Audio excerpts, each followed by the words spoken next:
Coverage of BR6 Riley Knight, your host, joined by Gio and Ollie. Great to have your company, my friends, as we get underway with our second round. We're going to get stuck into it as soon as everything is ready. It's a matchup between FaZe and INTZ. These are two teams that we saw play yesterday, but neither of them were able to get the W. Ollie, we saw both of these teams go down on Coastline, of course, a lot of Coastline action yesterday. How are these teams going to be approaching what's going on in this matchup? Both of them obviously hungry for a win after what happened yesterday. Yeah, absolutely. I think probably the greatest place to start here is just to bring everyone's attention and to remind anybody that wasn't around for stage one. INTZ actually beat FaZe inside of stage one. It was the start of Clubhouse. It was the start of a little bit of a winning streak for INTZ, I'll be honest. It was right at the back end. FaZe had looked so strong all throughout, and they did just have that little bit of a slip up. Are we expecting the same here and now? We're not necessarily expecting it, but it is possible by all means. Still, INTZ have to be coming into this one as a little bit of an underdog, but FaZe don't look perfect at the moment, and that's something really to stress. Let's meet the teams a little better here. We can get underway with a short piece we've put together to help you get better acquainted with the players and the teams for which they play. Let's get underway, have a look at this, and then we'll get to the chat about the match. FaZe has an account to settle with INTZ. During the fourth week of the first stage, Astro and company occupied the top spot in the division. On that fateful Sunday, their opponent was INTZ, the last place of the competition. And what happens when the last place meets the first? Well, in this case, INTZ substitute player Miranda was able to help them win the match over FaZe 7-5, breaking any logic that we outside of the server had on the matchup.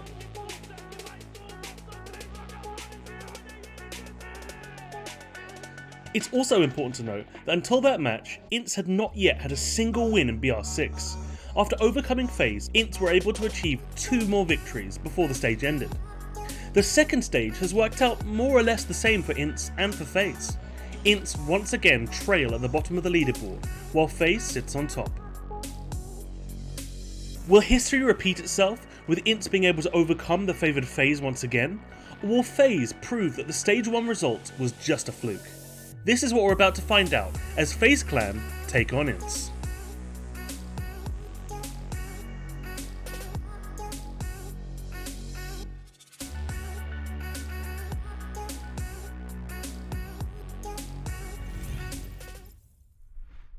Where they will be doing battle. We've seen some interesting maps picked, of course, throughout the last couple of days. Where's it going to go this time? Ollie, walk us through what your expectations are when it comes to the map here.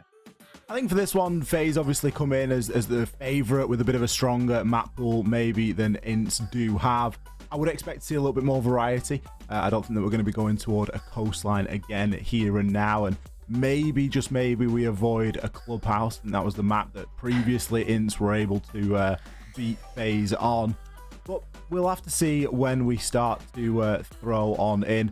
I think my expectation could be quite a 50-50 map. I wouldn't be surprised if we do see something like an Oregon or a Clubhouse, just given that we're probably not going to want too much sort of unpredictable circumstances or elements that are very difficult to control in terms of gunfights.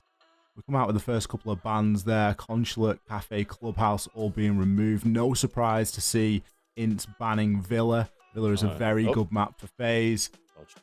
Dodge just. We dodged a bullet. Whew. Last map available, and essentially INTZ to make that decision. So FaZe sort of showing that they're more than happy to throw down on coastline if required. And I think INTZ have probably made the right choice there, given that we can see them now come into Oregon on that defender side and maybe grab a couple of rounds in the early part. There's a pretty easy decision there. If the last 2 maps are Coast and Oregon, you're going to want to take defense on Oregon.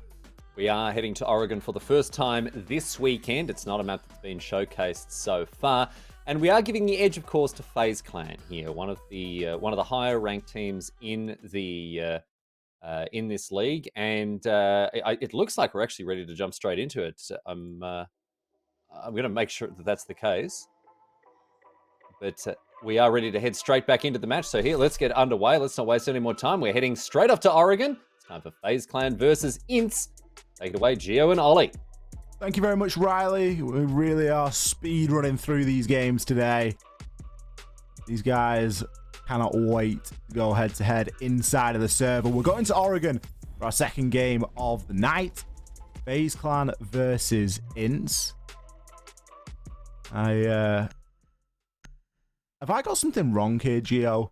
Or have INTZ opted to start on the attack? Am I just tired at this point? Didn't INTZ pick the last map? They did the last ban. Doesn't that mean FaZe Clan get to choose the... I thought FaZe did the last ban. No, INTZ banned Coastline. Okay. I'm tired. I apologize. INTZ are going to be starting on the attack here. So, still a no-brainer for the team that's going to start on defense. FaZe are obviously going to get the benefit of that first start inside as we whiz through the bans here. Hibana, Thatcher, Cade, and Mirror. All pretty standard stuff for a game of Oregon. Yes, I'm very interested to see how this one is going to go. I'm going to be looking out a lot for the way that FaZe go about their defense. When they played against NIP last week, it wasn't on Oregon, it was on Clubhouse. But one of the big things that NIP had to say about their defense, and it was something that we noted a lot as well in the cast, was it was very aggressive. And it was too aggressive, and it got punished by NIP. Now, I know that INTZ and NIP are two different teams. Quite some way are two different teams. But it was still a recurring issue that was plaguing FaZe Clan. And then they had even more problems on their attack. And if INTZ have been watching their VODs well, they're going to know that that is something that FaZe Clan lent into a little bit too much.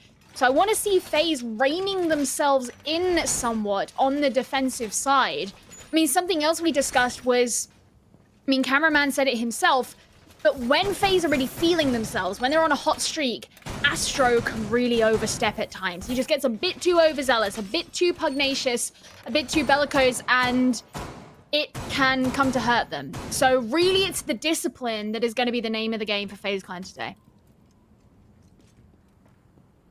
I think that discipline's very important as well when you're going up against a team that you are expected to beat. And that's something that maybe FaZe didn't throw enough respect onto last time. We actually brought it up in an interview from with cameraman after they played INTZ last time. We sort of last stage, and we sort of said, what went on in that game. We really wanted to pick his brains on it, and I think it was a case that he said we maybe didn't give them enough respect. And since then, we have seen FaZe be a team that has given a lot of respect to every single team inside the league, because there is that upset potential, and it's nothing to really be joked. I'm saying this? Gio, I'm talking about respect out here, and all of a sudden we're seeing Vits downed outside in school bus. In a bus. And then people are throwing Pokeballs at him to try and finish off the job. Like, FaZe are out for blood here. I think that was probably Astro getting a little bit aggressive there in the early round at the bottom of white window. It's going to be picked up there, but still, a bit of a message sent. That is a peculiar one. Either way, U1D to come out as they try to clear out anything that may be down on the first floor.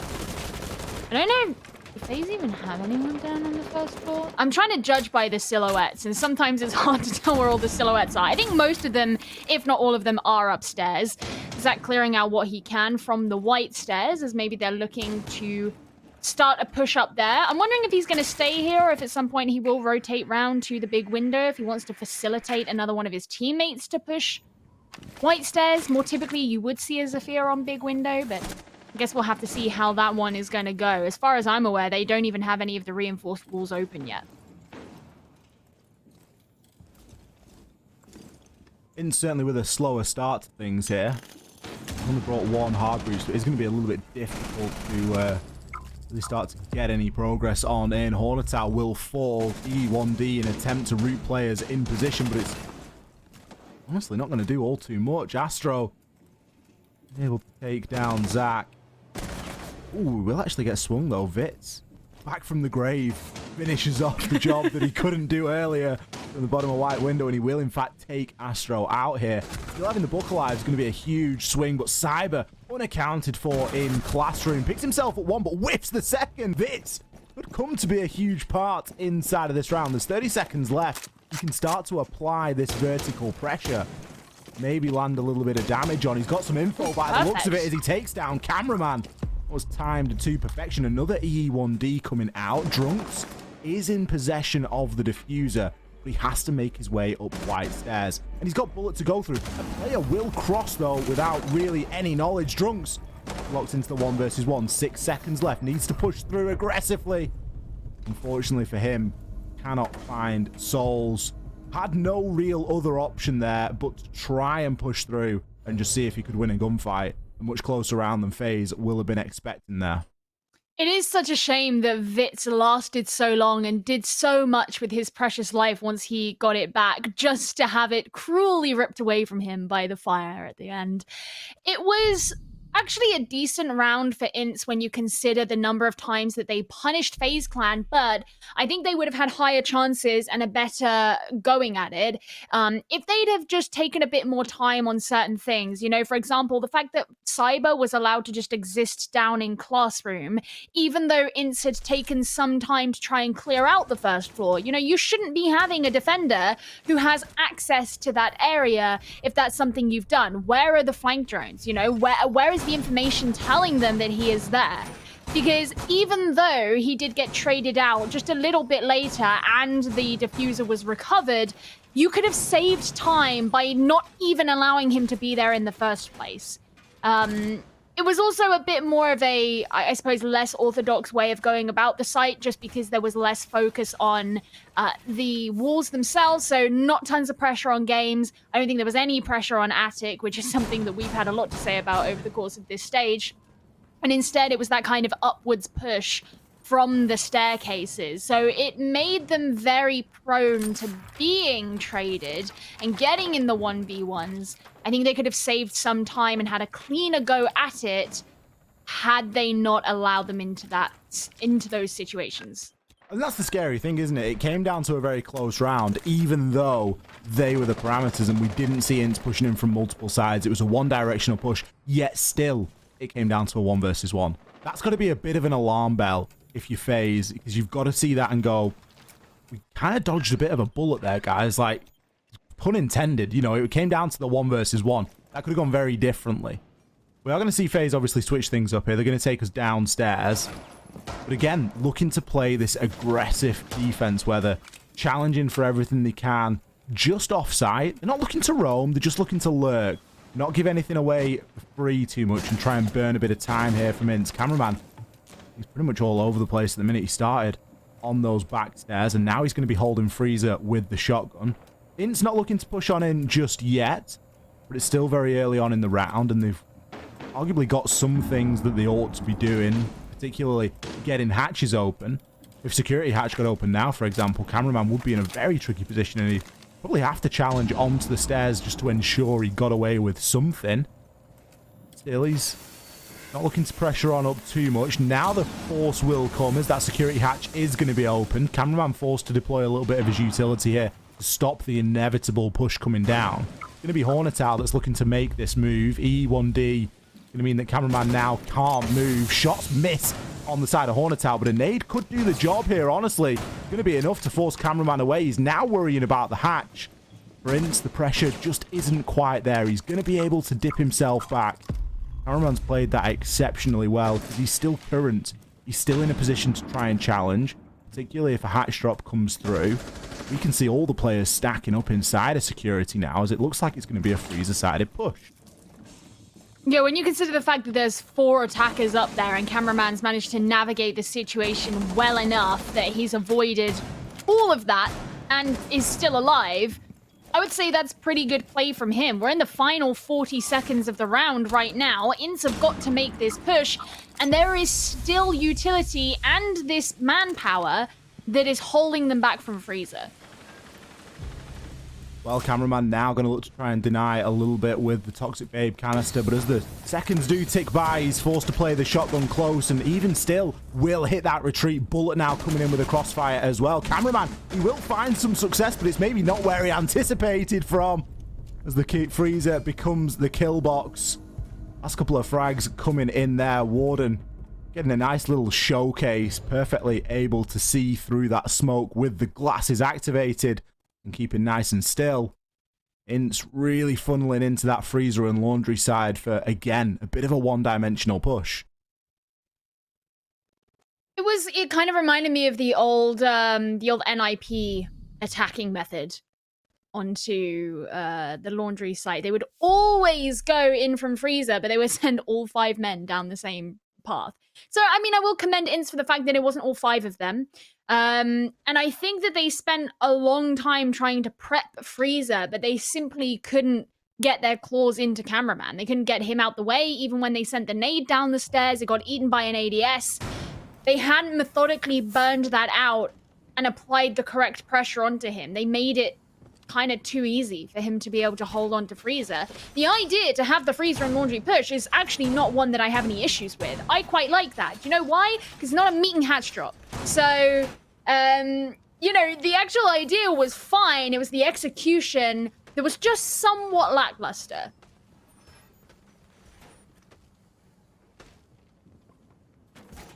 A bit of a strange round from INTZ, as you say, but yes, I like the bright side that you see there, Gio. No meat and hatch drop means that it's something that we can't complain about. Exactly. But it would have been nice to have a little bit of pressure coming in from that side, and maybe just one player dropping in could have been the difference maker, but alas, meeting room is going to be the next objective.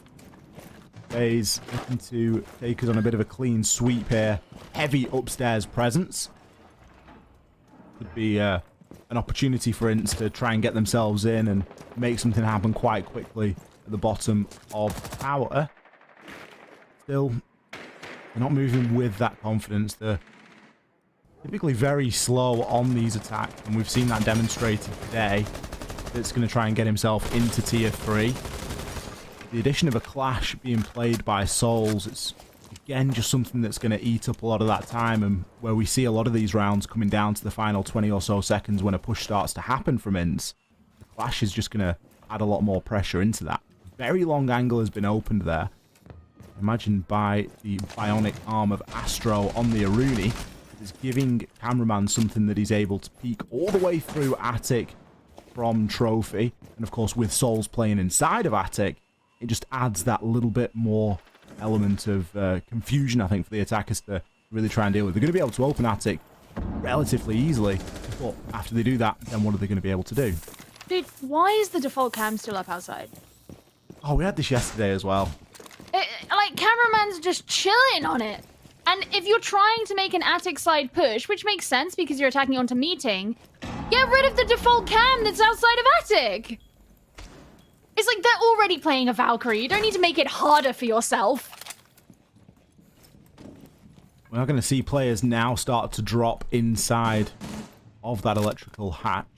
And the reason for that is that they're going to be playing C4s. There's 2 C4s in play, Cyber and Cameraman.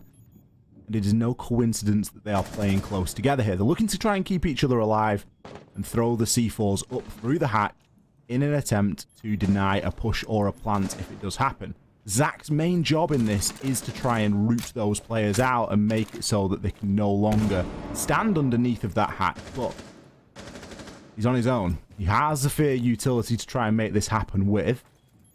But both Cameraman and Cyber are going to be well aware that they are going to get pressured here at some time. Zach, he's going to lose the engagement. The MPX there doing the job. Cyber finishing him off. That's the first part of the push there. Failing on the side of INTZ. Bullet is going to double down. Takes down VNX. C4 is now primed and ready to be thrown on through. Cyber, it won't land, but really it isn't going to matter as Cameraman's going to aggress on up, but he too is going to be taken down. Still the clash, the deciding factor here, as Bullet is going to be alive inside of flags, but not for much longer. Cyber and Souls, the last 2 alive. The plant is going to be going down now. Maybe unbeknown to Cyber, as he's going to try and push on in aggressively. Does take down Hornetow. He's only got Drunks left to find. He is in with Souls. Souls has taken his sweet time to get through the rotate. And again, a round coming down to a 1 versus 1. Still not a clear-cut affair, but another round on the board for FaZe. They certainly have been messy rounds. FaZe did kind of have the opportunity to wait because of the way that they were playing the clash. You know, even when the push was coming in, they didn't have to overstep their bounds. I like the way that they set themselves up down below. It meant that so much of the punishing onto INTZ actually happened by the tower stairs before they'd moved into into meeting or down the green corridor, whatever it was they were looking to do. they were kind of stopped in their tracks before that was the option, whether it's because they were directly killed, whether it's because they were slowed down because they knew a C4 was being played from below, whether it's because they knew the clash was being played from meeting itself. It really helped grind down INTZ. So even though they could get the plant down, there was not enough on their side to actually hold up against the post plant that FaZe Clan could bring in onto them. FaZe back upstairs now into dormitories. Round number 1 was the last time we saw this site, and it was a very direct push up white stairs, up armory and in through master bedroom with not a great deal being opened. The big change on the side of INTZ, they've actually brought 2 hard breaches here. They've brought the ace alongside the thermite. I don't want to get too excited or ahead of myself, but it could just possibly mean that we're going to see some attic pressure, Gio. I don't want to get too excited about that, but I would like to see that. The way that they attacked onto the upstairs site was a bit peculiar back in round number 1. There was a lot more pressure downstairs. They focused a lot on staircases.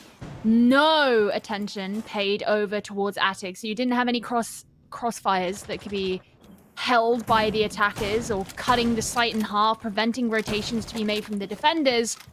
There were a lot of 1v1s as well, and I think that if INTZ can nail a more systematic way of breaching into a site, then they could help themselves avoid a lot of those situations. Bull are going to be playing below this time. Does have the C4 to try and impact with, and of course on the Valkyrie, he's probably got a bit of information out there for himself as well. I'm just going to be able to ping out a little bit of utility there, managing to get himself around that mute jammer. Still, it's going to be a bit of a difficult task for VNX to get that wall open, and they're going to require some vertical pressure for that to happen. Now, we said let's not get excited about the prospect of attic control, and we were right to do so. Both hard breaches currently inside of master bedroom as Drunks looks to open up into armory corridor. Could quite easily open up into attic and try and give them that line of sight, but again, it doesn't really achieve the same goal. I want to be careful about how they try and utilize that. Still a mute jammer going to be blocking off that wall into games. INTZ again just coming up against these little obstacles that are taking them a long time to solve. Exothermic charge is going to be detonated there on the games room wall. Astro takes a tiny bit of damage, but nothing too punishing. They've actually got that opened. And cut off that line of sight. You can see somewhat through into attic, but there's the Selmas to actually be thrown on the trophy wall and fully finish opening it up. As you say, it doesn't quite achieve the same goal. You're not coming in from the other side, but you can still hold onto the angles, not only into pit, but through into kids. It really limits the space that FaZe Clan can take upstairs. Still got a player downstairs, though. Yeah, Cyber still in position to try and make something happen here on the flank. With the presence of yokai drones still being alive in the site, it's going to be very difficult for INTZ to try and push on through. 20 seconds and still all 10 players alive here. Going to be a little bit of a bloodbath when it all starts to come through. Hornetow has pressure from that big window and is going to be trying to deal with Astro. He will do just exactly that, but he loses a ton of his teammates in the process. The flank is going to be successful. Cyber kept himself out of dodge for pretty much the entirety of the round and was able to just sweep on in, picking up a final couple of kills. Yeah, I mean, once again, INTZ tried to have that same pressure on white stairs that they did before, but because they hadn't actually had much pressure, or presence rather, downstairs, you know, they hadn't cleared out anything that was going on down there. And we did notice at the beginning that FaZe were playing some downstairs presence. This wasn't a particularly deep roam. It wasn't a bunch of their manpower, but it still was there and it was relevant. So to try and pressure onto staircases without knowing if someone's going to come up behind you, it's how you find yourself in that situation at the end there where, oh wait, there is someone who's flanking me. INTZ still yet to put their first round on the board. This time, they're going for something a little bit different. Once again, it's going to be a basement attack. But INTZ are going for Flores, which is an operator who has been brought out a few times to attack onto this site. Really effective at utility clearing, of course, if you can get the drones where they need to be before they get shot out by the defenders.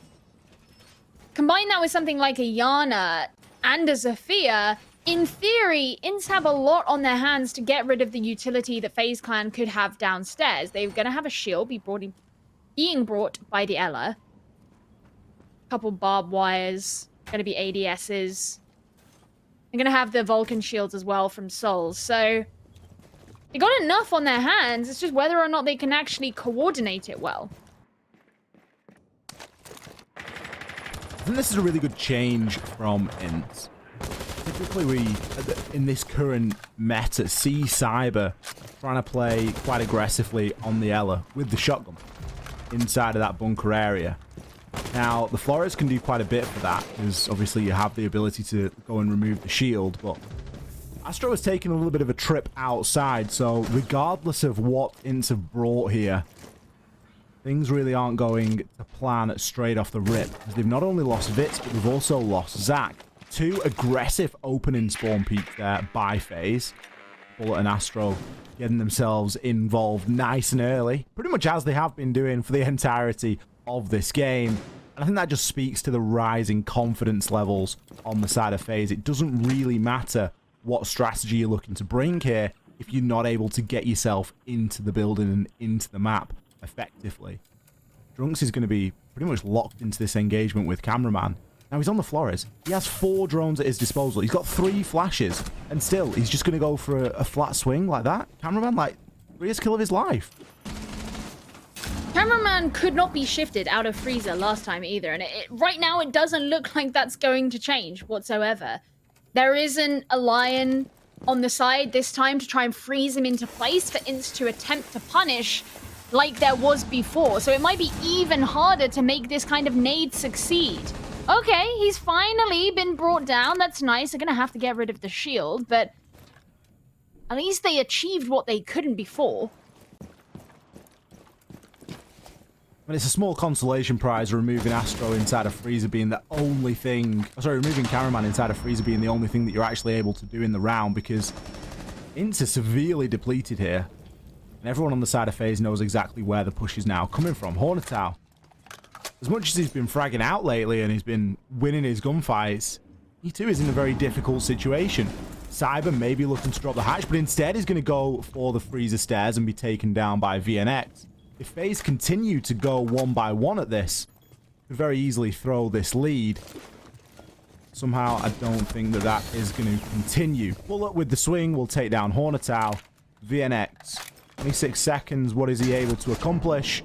He does manage to lay some shots down, but ultimately he's got too many angles to cover and check. Souls pops up at just about the right moment. He's able to pick up that final kill. FaZe continue their flawless streak here on defense. I don't want to speak too soon, but I did say at the start of the game, I think it was actually, we weren't on camera at the time, I said, I don't know if I believe this is going to be a really one-sided game, given what we saw of FaZe yesterday, especially. But so far, FaZe are starting to prove me wrong. INTZ have failed to put any single round on the board. They're not looking much closer to getting there. Now, of course, we could get to the turn of the half and everything suddenly change. So you never like to be too preemptive in those kinds of comments. But they are just... It seems that everything INTZ are trying has really gaping holes in it that FaZe are finding, and they can just sit there and they're like, well, we're safe. And one of the things that I think, assuming FaZe win this, that I am going to ask Cameraman if we get an interview with him is, you know, do you think that the less aggressive defensive style is more because you are specifically trying to play less offensively on your defense? Or is it just because INTZ never put you in a position where you were tempted to go aggressive? Because honestly, I'm leaning towards the latter at this point. INTZ aren't drawing FaZe out because FaZe just don't need to move anywhere. I think that's the thing, isn't it? Once FaZe have got themselves into a position, they're more than happy to just sit there and hold it. And it's usually because of some early aggression that FaZe have thrown out there, where they've been able to, you know, get involved and get some kills done early, like we've seen Bullet and Astro do quite regularly. At least challenge onto the players as they approach the building. FaZe have seemingly won the mental game quite early in this one, and now can just kind of play however they like. They've got Cyber set up upstairs in small office. He's got a shield, couple of ADSs, and the shotgun to contend with. Barricade open enough so that he can sneak on through, but no one immediately going to recognize that maybe that's the case. A couple of drones do come in and give the game away. And Grismod himself up briefly and see if he can hang in for a little bit longer. This isn't the most difficult thing in the world to deal with, but you get the feeling it's going to take INTZ quite a lot of time and quite a lot of effort. He's now got himself laid prone behind the desk. Already 2 nades have come on through. He's drawn for the pistol, Oh, no. but will be taken out. A little bit too overconfident there, potentially, from Cyber.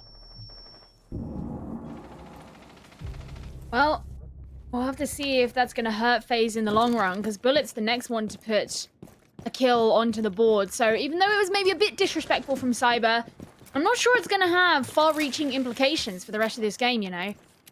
And I know FaZe said that they want to be more respectful of their opponents, but INTZ aren't showing them any reason to earn respect.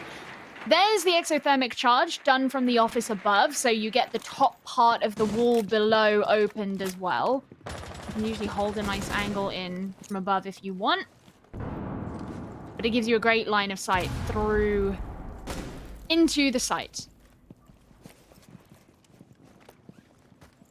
It does. Now Drunks is able to hold on to those stairs and see if he can cut an angle on through. The wall continuing to get opened here. It's still going to be a little bit of denial in the hands of FaZe. They've got a couple of C4s to roll with here, as well as potentially a bit more information in the Maestro cameras.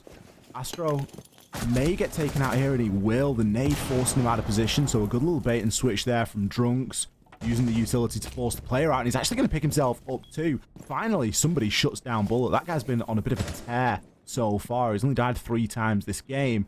Now down to Souls and Cameraman to clutch this one out in the final 30 seconds. Cameraman going to be playing the top of Freezer stairs.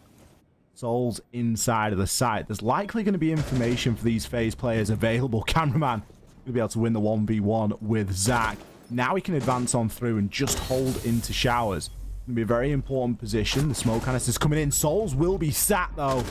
Now all that needs to happen is the diffuser needs to go down from INTZ. We've got 5 seconds to try and make it happen with no. Oh, look at his face. He's so annoyed with himself. That paints the whole picture right there. Accidentally falls down the hatch. Loses a lot of time. The plant now goes down. And seemingly doesn't have too much info to go on as he blindly pre-fires through. There's going to be a player inside there of dining as well. And that's going to be Drunks. Big round for him, as he was able to be a big part in those opening frags and really unlocking the bomb site. Well, finally a round on the board for INTZ. Maybe they'll be able to add on to that now that they're going to be playing the defense themselves. Maybe it was a disappointing round for Cameraman, but they can't be too disappointed with that scoreline, I think, at the end of the half. It's a pretty dominant one to work off of. And what is it that they're going to be bringing here to attack onto the site? They've gone for the double... They've gone for the double heart breach. We're going to get to see that Cameraman reaction again. It's kind of heartbreaking because Cameraman's such a nice guy. You never want to see him sad. But... Oh... It's just the look of defeat, dude. I hate it. I hate it because I get it. It's the moment you know that you've lost the round, because it's very unlikely for you to be able to come back from that. Now, up until that point, it wasn't entirely winnable, but yeah, you're right. You don't like to see Cameraman downset. No, he's too nice. He's too wholesome. So, oh well, maybe he'll be able to make up for it in this round. Maybe INTZ are going to come on a comeback and take it as a 7-5. Who knows? Only time will tell.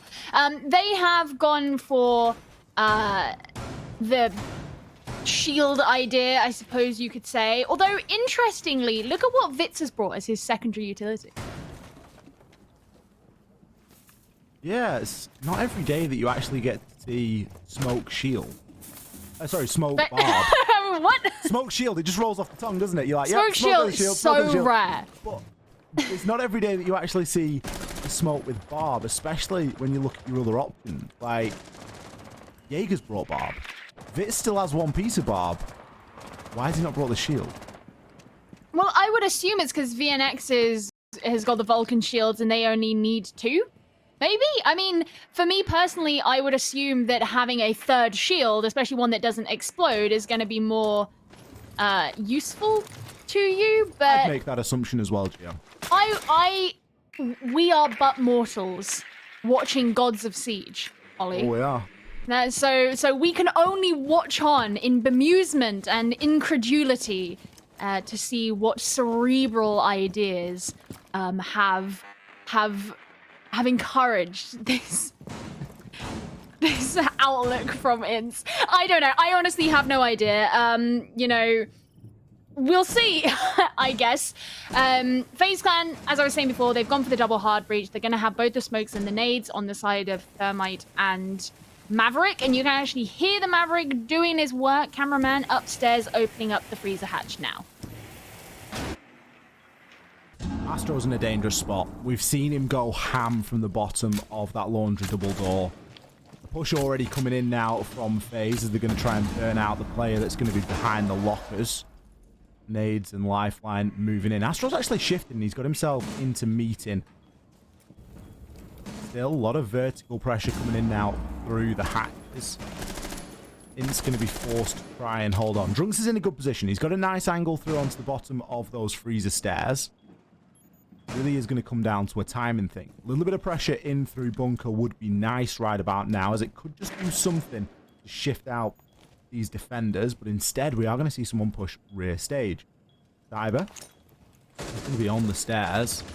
Nades now being used to destroy these barbed wire. Well, that's why you bring the barbed wire, Gio, because 2 players are going to get caught inside of it, and all of a sudden we're going to see a C4 lobbed on in. 3 kills that go unresponded.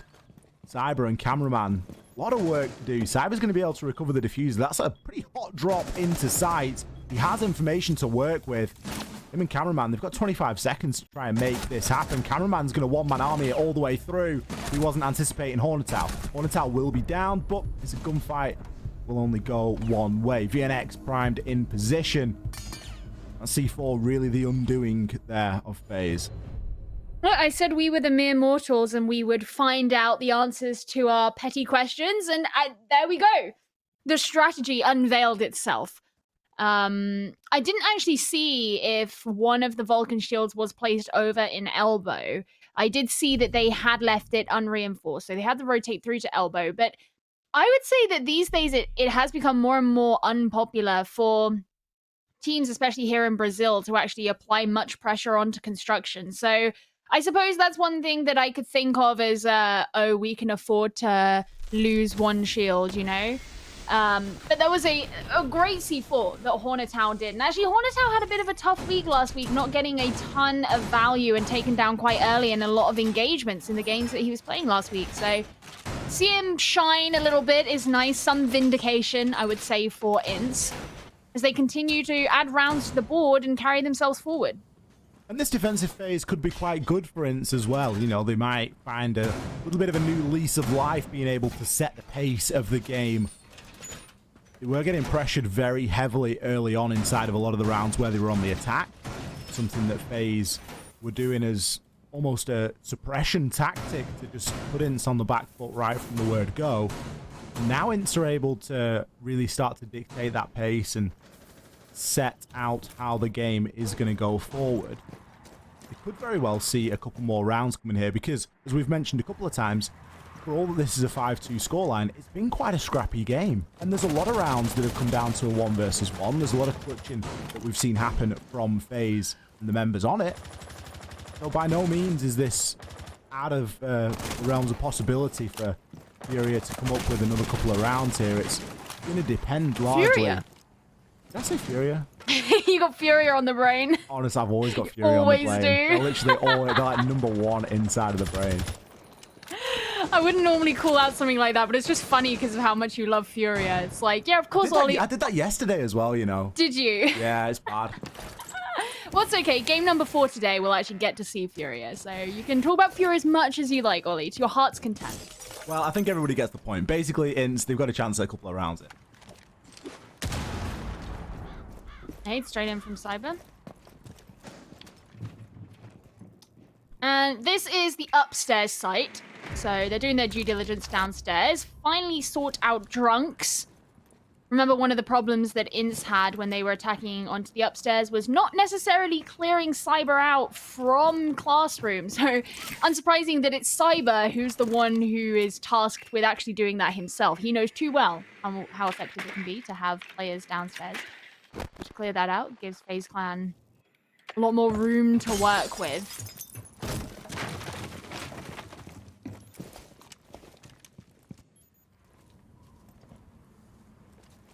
Drunks is now just left to manning those cameras. Again, he's been quite a big player so far, along with him and Bits and Hornetal. They share a lot of the kills and a lot of the load so far.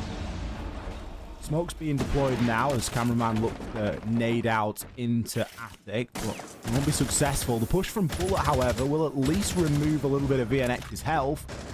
Still won't entirely get the job done. Hornetal and Bits come up pretty big. Bits is essentially going to take Bullet out there with the C4, so any pressure that Bullet was able to put in from that other side of Attic is now no longer. And with only 40 seconds remaining, the Toxic Babe canisters are going to do a large part of cutting the remaining members on the side of FaZe out of the site. Bits at the top of White Stairs can also hold the cross. Hornetal going to be inside of kids' dorms. No one on the side of INTZ really needs to move at the moment, and they can just start to wait for the players of FaZe to come into their lines of sight. Cyber going to make that entry in through the attic, as that has now been given up. But probably quite rightly. There's no lot left to be gained out of controlling attic for INTZ. And instead, Cyber going to be now getting hassled from below. Souls is trying to get the plant down. Cyber's going to sponge the shots. Eventually, Souls has to come off the plant. But even then, time was running short. Hornetal, he's going to find the final two. INTZ, another really good job there of holding on. I want to see how they're going to do this when they move on to a tertiary site now. I think that can oftentimes show whether there's a thorn in the side or whether it's actually going to continue on. So they're going to go to... Oh, they're going to go to dining. They were flirting with the idea of going to meeting. Changed their mind on that one. Having a look at what it is they're bringing. All right, they're going to have the... I was going to say they're going to have the Valkyrie, but of course, that's the one that gets 6-picked. Given that FaZe Clan have lent into playing with the smokes, of course, they've brought Thermite along for that exact purpose. And we've seen it be used. It doesn't really surprise me too much that they're bringing a Warden, knowing that they can kind of punish the attempts at the smoke plants. But also some intel gathering from the sense of the alibi, of course, the mute as well. 3 shields, Gio. Only 1 set of barbed wire. What are they doing? What are they doing? Smoke with a shield? Huh. That is so 2000 and every year Siege has been out. It's, well, I don't know. It maybe was a choice. It might be something we actually get to ask him. I always really like to try and sort of figure out exactly what decisions players are making like that. And often when you ask them the question, it's like, oh yeah, accidentally I had barbed wire on. And it's just something as flippant as that, and we're like going in like everything matters so much inside of this game. It's so and just smart. Like, it's unprecedented thinking. It really is. It's like a brand new meta, and it's like, oh yeah, actually, I just messed up. Like I left barb on because I was messing around in a custom or something.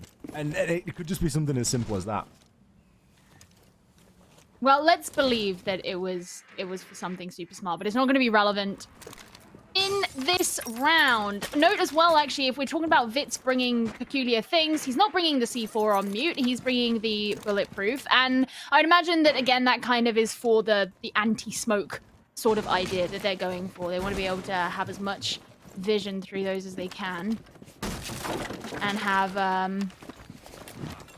don't know, a lot of intel. They're going for the intel. Alibi. Mute. Gimme, gimme. You know, Let me get this No, they are. analysis. Well, they've got to get their information from somewhere. Typically, you play an Alder sometimes on this site as well. So the bulletproof is like a real poor man's version of that, I guess. As we all know that Maestro is going to be the superior in that regard. But Drunks, he's able to gain himself a nice entry there onto Cyber. Finish it off as well as he takes down Cameraman. Still, the advantage is going to be in FaZe's favor. Zach could be in position to do something here. Hornetow trying to hold on. He's actually got the FMG9 as well, so really mixing things up in terms of loadout and kit. It's probably the better weapon to be challenging onto that long-range engagement with. It would make sense to bring it for this site. I don't know how much it's going to help him. Still going against Astro, Bullet, and Souls. And Zach not really being in a position to directly assist. Toxic Babe Canister going to be attempted there, but I don't think Souls is going to mind too much as he is outside of the radius. The plant has been successful there. Zach now has to try and retake. He's being held from outside as well. He does have the information. He was going to go for the run out there, but Souls is going to shut him down before he can do so. Hornetow has to now come on through. Will take down Souls, but the last two remaining players for FaZe scurry themselves into office, looking to hold alternate lines and just keep an eye on that diffuser. They don't need to give the game away here. This is going to be match point for FaZe. Yeah, some nice thinking there from INTZ, but ultimately it wasn't enough. I was actually kind of impressed with the kill that Drunks got. He got very aggressive in showers, straight onto the breach that was being made by FaZe in their engagement. It just didn't really continue on from the end there, and Hornetow in a difficult position. I think the fact that the Toxic Babe Canister wasn't enough to deny the plant was probably where you started to see that round slip. Because no one in INTZ was really in a position to directly challenge onto it. And the fact that there were enough players in FaZe Clan who were still alive, they could provide protective cover from elsewhere should those players from INTZ have actually stepped out to try and, take a gunfight onto Souls. Or not really a gunfight, but tried to shoot him. So the fact that the denial utility didn't actually work against him meant that FaZe Clan had a much stronger post-plant scenario. So now, as you say, on match point, going to be attacking back up onto the upstairs, which is interesting because it was Laundry that INTZ decided to go to for their primary. Wait, this is not the upstairs. This is the Laundry.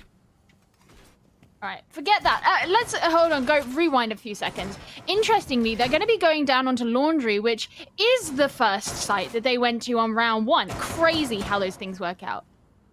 It is crazy. It's about to take FaZe to the cleaners. They take them downstairs to the Laundry here. Potentially the last round for FaZe. Interesting point just on that smoke from the smoke that was attempted to be denied in that previous round. I think it was Hornetow on the smoke. That's obviously a new change as well with the smoke propagation. Obviously, you would have been able to deny that plan by clipping the smoke through the wall previously, but with the way that the smokes have been changed now, that is no longer a thing. So, again, a little bit of an adjustment there that players will need to start making. But as we look toward this round now, Cameraman on the Lion. Potentially could be looking for a little bit of aggression. This is actually going to be inside of meeting with the hatch open. So a little bit unorthodox, especially considering that this is match point. And, well, INTZ was successful here last time. You wouldn't have thought they would have to change too much, but they've gone for something quite different. Already looking for a little bit of a drop. VNX is going to find the kill over onto Cameraman. The site is already being pressured. Zach finds himself down, but it's only down to Cyber and Soul. Soul's still going to be upstairs trying to clear meeting, while Cyber is already inside of Laundry, taking every gunfight that he possibly can. This round has gone horribly wrong. Souls is left in the clutch, finds one. Can he pick the second? He pretty much knows where everyone is at the moment, but he's still 1 versus 3. Hasn't had time to reload the primary, so it's the pistol that's going to have to do the job. He does have the diffuser. It's going to take a moment to breathe and just see if there's anything that he can gain here. A little bit of a bait smoke going out to potentially cover off any lines of sight and just try and worry about one player at once. Pre-fires through, can't land his shot, slow peeks onto Vitz and instantly gets shut down. FaZe seemingly trying to speed run that match point. Well, I think they could see the finish line. Ain't nothing wrong with trying to go for it. Honestly, when you noted that Vitz was upstairs holding meeting with the hatch open by himself, I was like, man, if I'm Vitz, I'm terrified. But he actually got a kill onto Astro from there. So you could tell that FaZe Clan weren't all together to try and push through that first floor, whether or not they were looking to open up the meeting hatch and jump down there, which isn't something that's looked like a strategy that they're interested in right now anyway. But the point is that if those couple of players from INTZ could get the kills onto FaZe Clan earlier on in the round, it suggests to me that those players from FaZe Clan were all quite separated because, you know, they, we didn't get to see a lot of that. But not staying together could have really come to hurt them in that round. Well, a second chance here for FaZe to try and convert this into a win.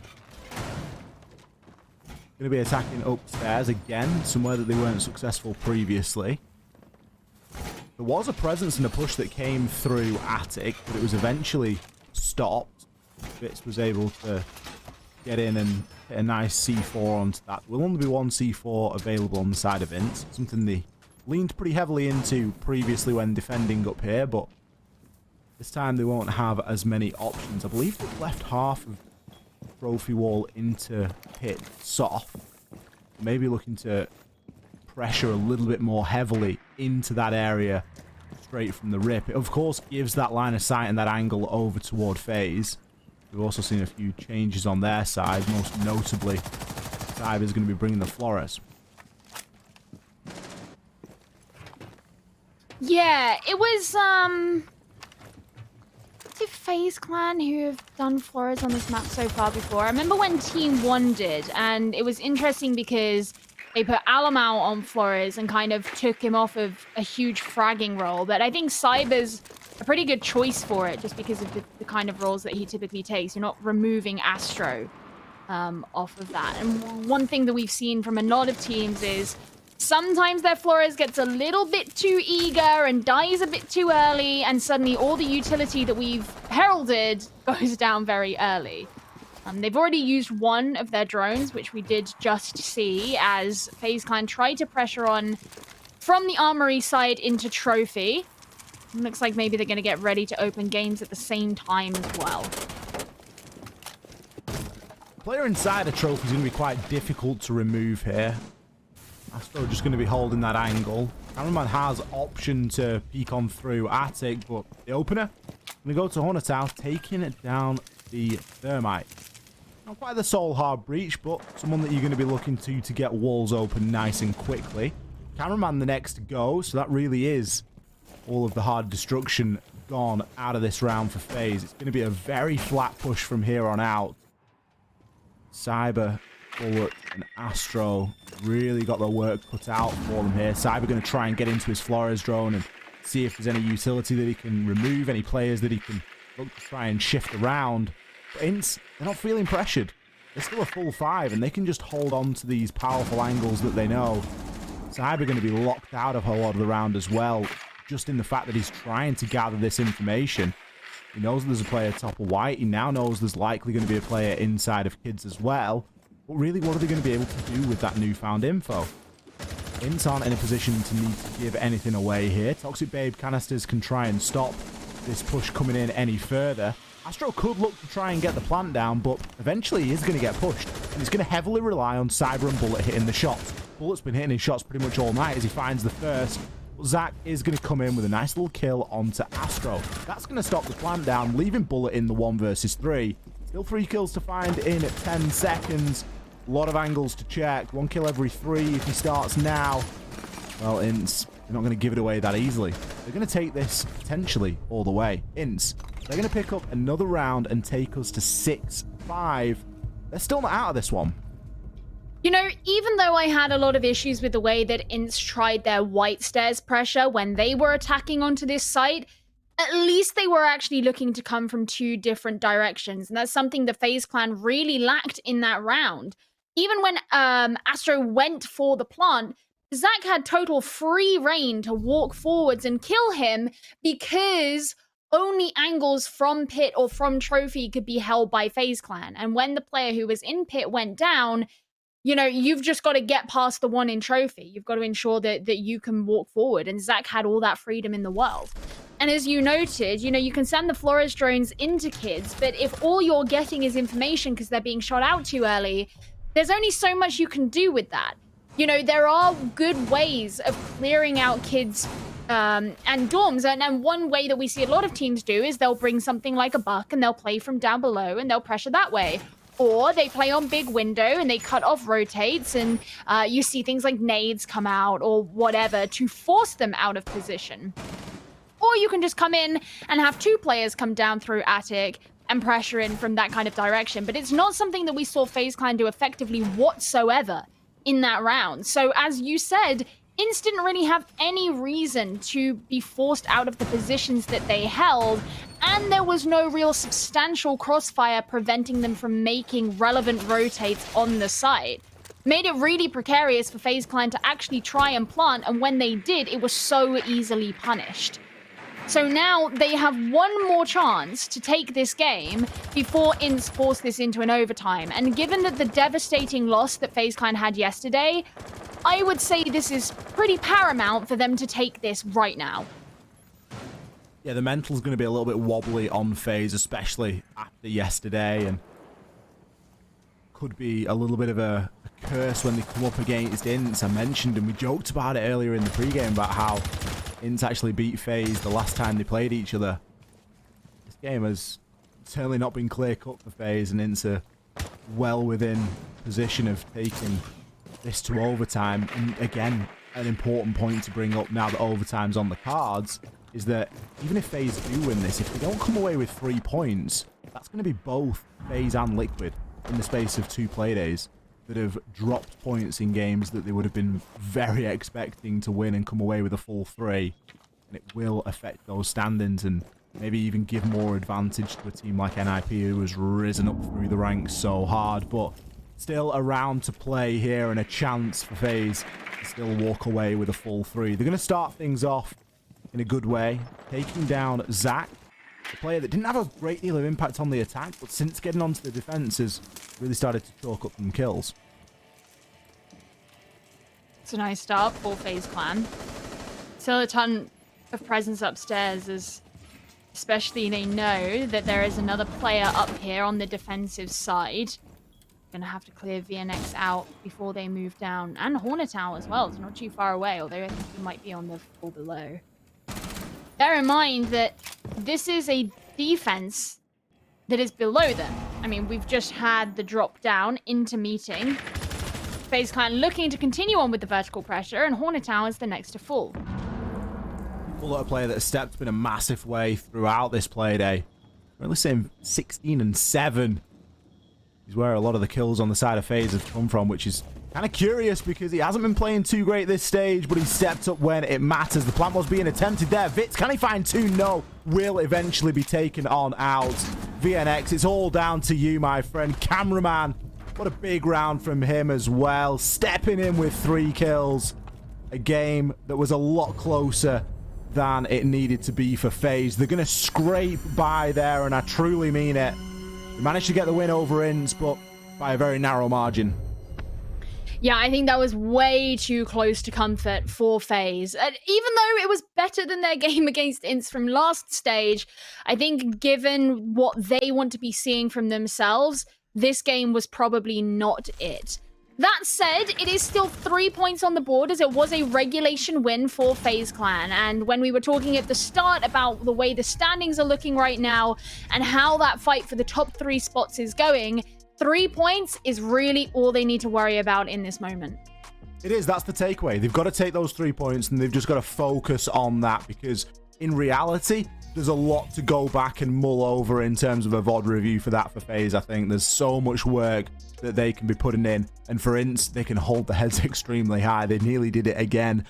We joked about it, but well and truly INTZ. They've put in a very good performance today. Let's bring Riley back in here and get his opinions on the games, have a bit of a further conversation, and maybe we'll press that interview button and get cameraman on. Yes, indeed. It was very interesting to see how that one panned out, considering that it looked to be, a pretty one-and-done affair there. FaZe certainly put their best foot forward, and INTZ, as you mentioned through the games, Gio, they weren't able to really put anything together that meaningfully contested FaZe for quite a long time. But then, in the later rounds, round 5, 6, 7, we saw them start to put something together that was just a little more convincing, and it almost seemed that gave them a bit of a shot in the arm, a bit of a confidence boost that enabled them to actually start playing some quality Siege. What are your thoughts there, Gio, in terms of the momentum that INTZ managed to play into? Yeah, I mean, I think after they got round 6, especially, because obviously they were struggling so much on the attack. So to put an attacking round on the board probably gave them a bit of a boost. Defense, obviously the game is quite a bit different when you move on to the defensive side. For a lot of teams, they would argue that you are advantaged by being on defense. It is map dependent, but for the most part, defense is going to make you look a little bit stronger. And I think they could bounce off of the back of that, get their first defensive round under their wing. And then, yeah, when some of FaZe Clan's attacking strategies were just a bit messy, a bit separated, it came down to 1v1s in a lot of instances, and INTZ could kind of just sit in their defensive positions and let it come. And I suspect that it did put a mental boon onto them because, they needed it because they would look so close to losing to a 7-1.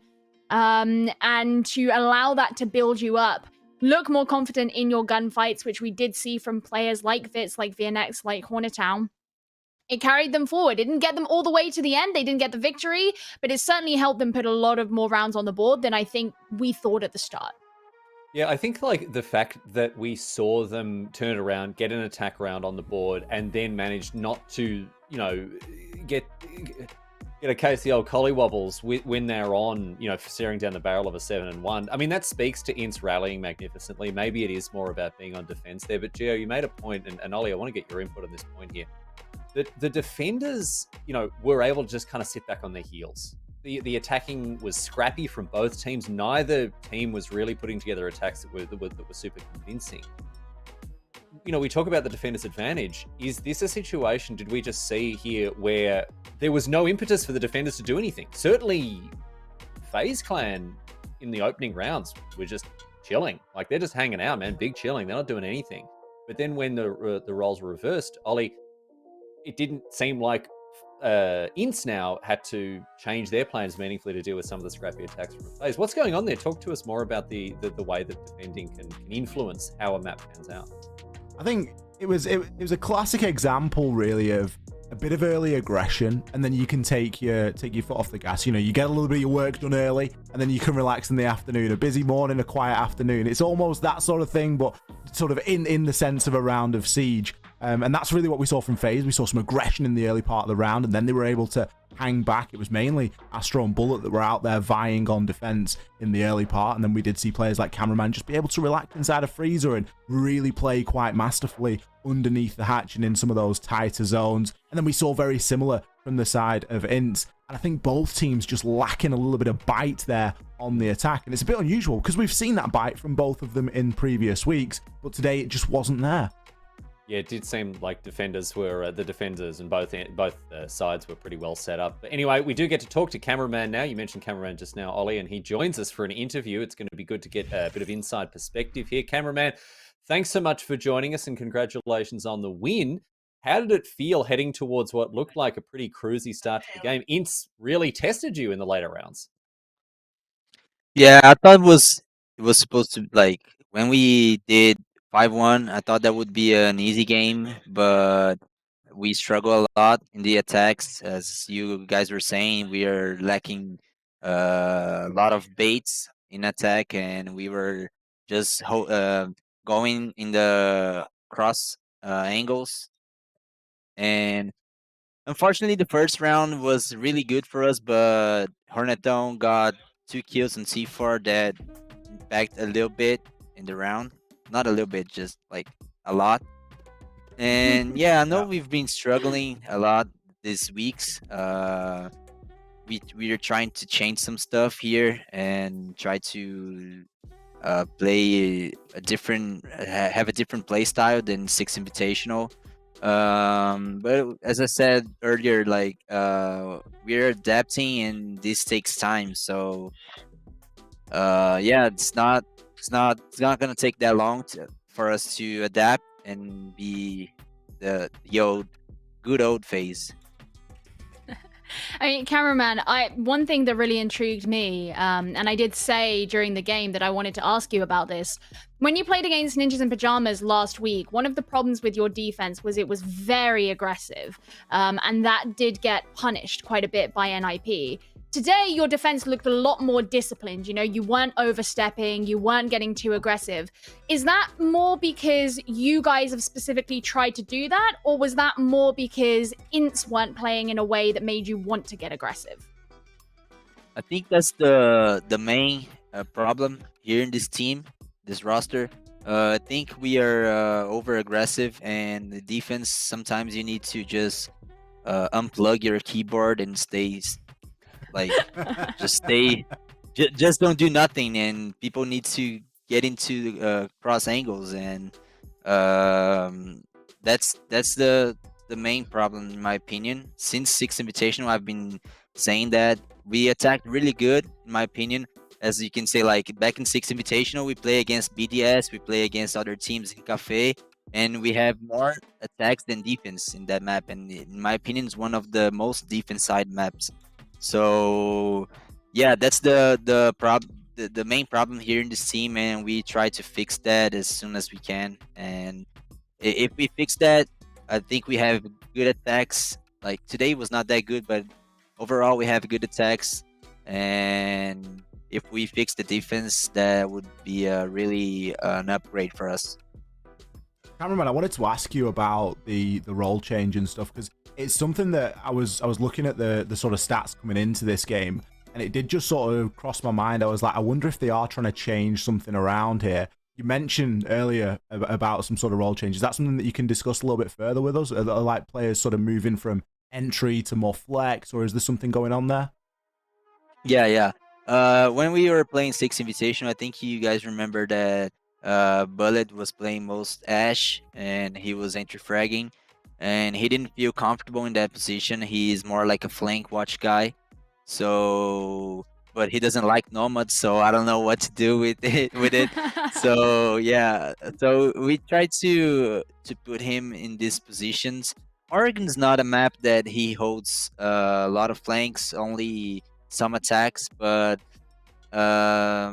yeah, the main point is that we're trying to fit people that are usually playing the position to play the position in each map. So as I said, like Sofia is not a flank watch, but like we already have the tactics. It's kind of it's harsh to change everything in such a short period.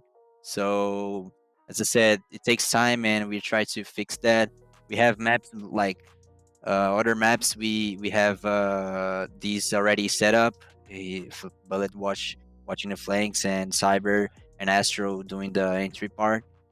Me specifically, I don't know what I do fit in, because I played all the roles, and I don't know. I'm more like the guy that helps everyone out, So it's kind of flex. So yeah, I need to practice that. And yesterday we had a really tough time watching flanks. We attacked 4 times in coastline against Team One, and we got flanked 4 times. So that's an issue. But as I said, like I'll try to watch more flanks in drones and stuff like that, because personally, I think I'm a really good person to watch drones. I've been doing this for like 5 years, so yeah, I think like Cyber and Astro needs to go entry, and Bullet and hold flanks, and me and Soul's trying to fit the holes. Like the, that's it. Like nothing else. Just Sounds these. like you're Yeah. sounds like you're in a period of adaptation, of consolidation, and FaZe Clan will be back to its best before very long, I don't doubt. Cameraman, thanks so much for joining me, mate. Thank Sorry you. to have to wrap it up here, but it's been great to have you. Thanks so much, mate. Thank you. Bye bye. All right, my friends. Well, we are swiftly approaching the next game. We're going to take a quick break, get everything set up, but we'll be back before very much longer. So don't go anywhere. More Siege on the other side of this.